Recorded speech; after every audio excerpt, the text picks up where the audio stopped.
responses and some genuine leadership from the man who calls himself the Prime Minister of this country. Let's bring in my Friday night panel. Joining us is broadcaster Craig Foster and New South Wales One Nation Leader Tania Mihailuk. Good evening to you both. Thank you for joining us here on Friday night. Good to see you in the wall tonight, Craig. Not on set, but we still can see you, which is good. Tania, look, let's talk about this crisis that's going on. Should the Prime Minister be going to Alice Springs right now? Absolutely he should be, and I would have thought with 6 weeks off Parliament that he would have plenty of time together with his cabinet to turn up to Alice Springs. Let's not forget this is a Prime Minister that was very vocal on The Voice, but absolutely absent when it comes to Alice Springs. They throw money and it's a bottomless pit, we know that, and unfortunately the Northern Territory Labor government doesn't have the capacity to manage this. We do need federal intervention. I agree with the words that we heard earlier of Jacinta. You do need the ADF. It's time for the military to help Alice Springs out and to help the Northern Territory government. And look, even if Albanese sadly does turn up, there's probably not a lot he can do because he's unwilling to really address the issues that matter here, and he's unwilling to address the fact that we have reached a point that the softly approach isn't working. No. And the reality is that you do need, I think, the ADF. Well, there needs to be some level of intervention. Absolutely. I mean, clearly it's not working up there. Craig, should the Prime Minister be listening to the experts on this matter? I mean, look at Jacinta Price, for example. She's a local. She understands the issues better than anyone. Why not take up her advice? Well, look, last year, Anthony Albanese put to the Australian people a question around representation of local, regional and then national Indigenous leadership. And what I hear today is that Jacinta Price is saying, well, the Prime Minister needs to listen to the people on the ground who know what they're talking about. Is that right? So effectively what Jacinta seems to be saying is, well, you know, they need a voice. The people in Alice Springs need a voice. I think that's what he was trying to say last year, guys. So I saw last year as well that the Central Land Council was saying, they put out a statement last year saying that Jacinta Price was alleging to speak for them and in fact didn't. So I think the people who are actually on the ground are probably the best people who need to be spoken to. But what I will say finally as well, guys, is this. Let's go back to 2007. And so that's 17 years ago, and we appear to be in the same place. Now, Alexander Downer was there with Howard at the time, and here we are again, and what he was saying is, well, we need to go in and do all these things that we did before, and we also need to get to the root of the problem. So that's an admission of failure, and it's an admission of failure on behalf of all of us. So I feel, of course, for the community, it's you know, catastrophic what's happening. Yeah. But I also feel for those kids. Yeah. You know, also feel for those communities, and we have not got to the root of the problem. And what about the people that are being subjected to these levels of violence? I think what they're crying out for isn't just a voice. They're actually crying out for action, Craig, for immediate action from their federal representatives. Yeah, I agree with you, Tanya. The thing is, action has to come from advice. And so the question is, you know, Jacinta Price is saying, well, you have to go there. Okay, go there. They need help, Craig. They're desperate for immediate action. But when you go there, you have to...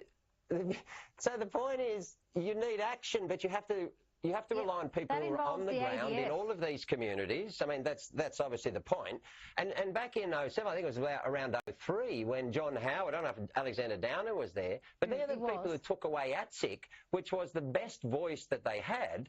And then we're talking about it last year, and Jacinta and many others were convinced it shouldn't happen. That's not helping the kids on the ground. That's not actually dealing with the issues at hand. It's not stopping the crime. We're talking to experts who know what they're talking about. We're talking about real serious crime happening there, where people are being subject to horrific levels of crime. Yeah, and it's awful. It's awful. But I think we sent the ADF in before, so you're saying 17 years later, take the same response. It's just not working. Look, I mean, so let's do something different, Tanya. There are so many systemic issues. I mean, this is the problem. There does need to be some level of action somehow, some way, because you know, we interview these business owners all the time, as you said, on Sky News, and it is heartbreaking that they are genuinely... Everyone's tired of the softly approach. Correct, absolutely. Look, let's move on, because Labor MPs are split over the Albanese government's rushed deportation laws. MPs on both sides warn banning entire nationalities from travelling to Australia is an overreach. Tania, do you agree? Is this a government overreach? Have they got the balance right? I think a large part of this legislation that's been proposed is probably something that most Australians would agree with. The idea that you would block people from coming from countries that don't have a solid repatriation policy is probably right. The problem here is that, as I understand, this legislation was dropped into Parliament in the last 2 days before the Parliament went into recess for 6 weeks. Very little information and briefing was provided to either the crossbench or to the opposition. There was an expectation that the legislation, which is really very legal, you know, detail. It's an enormous amount of detail and difficult to actually comprehend and understand fully. In fact, the ministers themselves, when questioned, couldn't actually explain the legislation themselves, which is problematic. That's a huge worry. So it doesn't surprise me that you've had the Greens, One Nation, the Coalition, everybody saying, bad luck, we need an inquiry in this because you don't understand legislation and neither do we. We need to make sure there aren't any unintended consequences of what you're proposing, or that it be effectively thrown out by the High Court down the track. So this has been going on for a while, since November. They've had ample opportunity, the government, to get this legislation right, and they've had ample opportunity to actually brief people, get the best legal heads in Australia to get across this legislation, and they haven't done so. And in fact, it's amateur hour, isn't it? I mean, well, they botched it. They completely botched it. It was an absolute farce in Canberra this week. Craig, what do you make of Labor's bill? It goes way too far, but I think it is in response to the conversation that we have cyclically in Australia, you know, around refugees, asylum seekers, and even around migration. And as I've said in the last month on this show, I am worried heading into the next election. So, you know, I think the broader media need to take some responsibility as well. The bill itself was horrible, and I thought that the independents and other parties did a fantastic job on that morning by stepping in front and saying, look, this is improper. The way we've been treated is improper because, as you heard from Tania, we have not been provided with the opportunity to make a clear you know, a form of opinion about this, and the immediate advice that we're getting is that it can have devastating unintended consequences, and I hope they were unintended. But I just think we keep coming back here again, right? You know, we've been in this space since at least 2001, and when the High Court ruled rightly that indefinite detention of any person who has served a sentence, which is a basic of the rule of law, as you know, Tania well knows, as do I, both with a legal background, we didn't need all the hysteria around that. And then all of a sudden you had, I think, anklet, bracelets, and so from that moment we've been taking steps down what I consider to be a very dark path. We don't need to. We just need to have a sane conversation about it. Australian interests first, Craig. That's what we need to do. And that's but why also we have human parliaments. rights. That's why parliaments actually are in the business of creating legislation, for that very reason that you've just articulated, that when you do have a judicial decision that might not be what people expect, parliaments are there to actually fix the problem, fix the issue. We've had that opportunity now since November to address this issue. But that's why you also have... That's why... Well, and that's why it's been put on hold. And you know, Tania, that's why that you have separation of powers. That's why the High Court is so important, because... But this is a matter for the Australian people. I mean, imagine the laws that we would have. Is a matter for the Australian people. Imagine the laws we would have. Sorry, I can't see you guys, so I'm just talking to a blank screen, Tania. Imagine the laws that we would have if the High Court wasn't there to rule, you know, on the legality under the Constitution of the actual laws. I mean, this is a great example, right? You know, if you get governments in power and all of a sudden, you know, and Australians can be made to feel a certain way about a particular group, then all of a sudden, you know, there's no stopping what can happen. Right, so I think that's what the High Court did is a really important. People are tired of people coming through the back door into Australia. Safeguard. Well, look, I mean, look, this has been a big one. What I want people is to have their basic rights. Oh, look, sure. I mean, we understand that this has been a big polarising issue, I think, for the government since the start of the year. But look, I want to ask you both about a Sydney women's soccer team with 5 transgender players. It's causing controversy after this team won every game they played in the pre-season Ackroyd Cup. Now, some of those games were against 15-year-old girls who were going up against transgender players, some aged 30. Craig, the team here, they're dominating the competition. Is that fair? Well, dominating a competition is not necessarily unfair. I've played in teams that have dominated competitions. I've played in teams that have been dominated in competitions. Sure. And therefore, I don't think that's necessarily the issue. So, what a Football New South Wales, who were involved, I think it's a New South Wales team, right? Yes. New South Wales club. Yes. What they've rightly said is under Football Australia and the Australian Sports Commission rules, then in inclusivity and anti or non-discrimination are hugely important. Everyone should feel welcome and be able to play sport. And so just the fact that, you have a team that's winning games, or even winning leagues. So you don't think it's got anything to do with transgender players? Well, I don't know. I haven't seen the team play, but what I do believe is that sport rightly has policies around inclusion of everyone, including on gender. In fact, that policy changed in relation to transgender people in 2013. So that's like 11 years ago.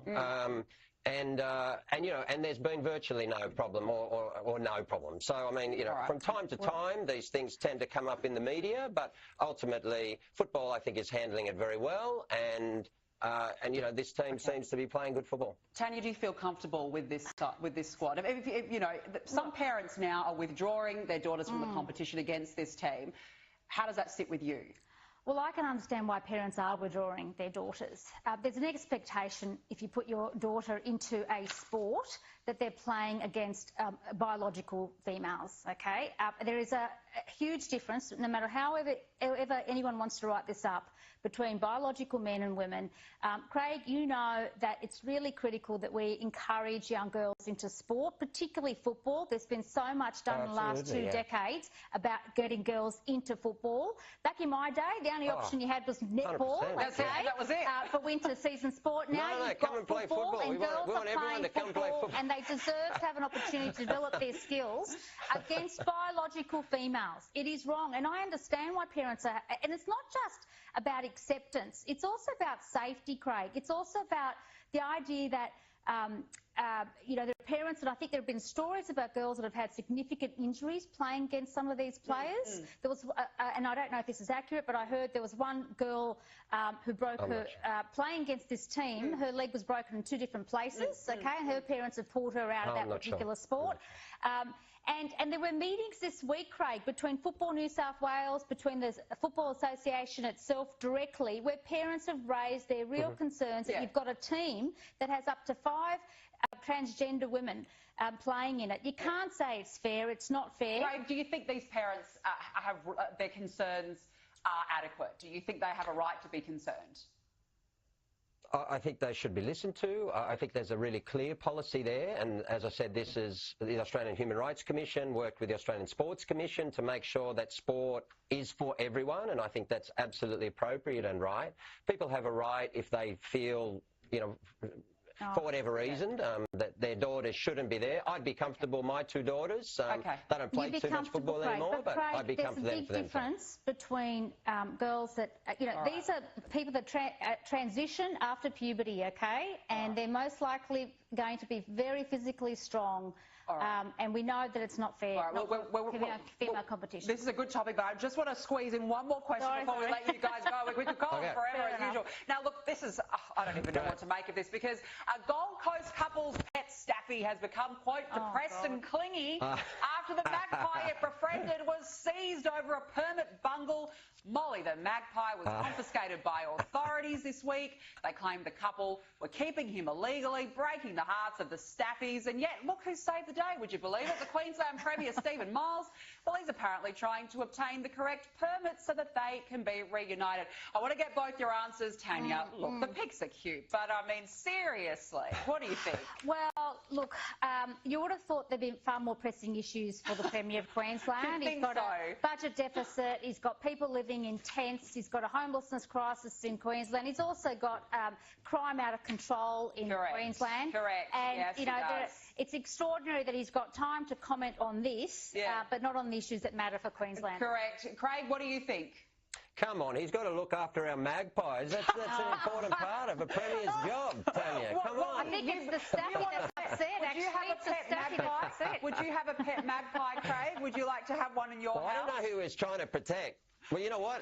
I don't know who he's trying to protect. Whether he's trying to protect the dogs, because I know a few magpies when I was young. I've been out playing cricket or playing football, getting attacked by them. So maybe he's trying to protect the dogs. But maybe. No, look, I think he's done well. Oh, you know, he's just saying you need a permit, get him a permit, and let's go. Happy Easter, everyone. To you too, and everyone. Happy Easter, Craig Foster, Tania Mihailuk. Thanks for joining us. We'll see you again next.